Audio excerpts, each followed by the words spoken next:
Hello guys, in this video I'm going to show you how you can switch between profiles on your Netflix account using your smartphone. If you find this video helpful, I'll kindly request that you support me by liking the video and also by subscribing to this channel. Alright, so to do this, go ahead and open your Netflix app, and this will take you to the current profile or the current account you are logged into. As you can see, in my account I'm logged into my kids profile, and I'd like to go ahead and switch to my profile.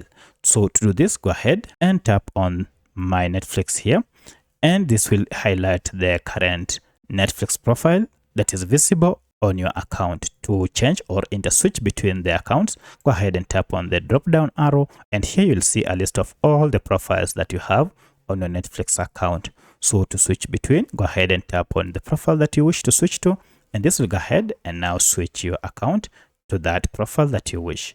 And now you can see currently I'm on this profile, and here is my main profile now. So that's how you can switch between profiles on your Netflix account using your smartphone. If you have any other question, kindly let me know in the comment section. Otherwise, thanks for watching, and let's meet in the next video.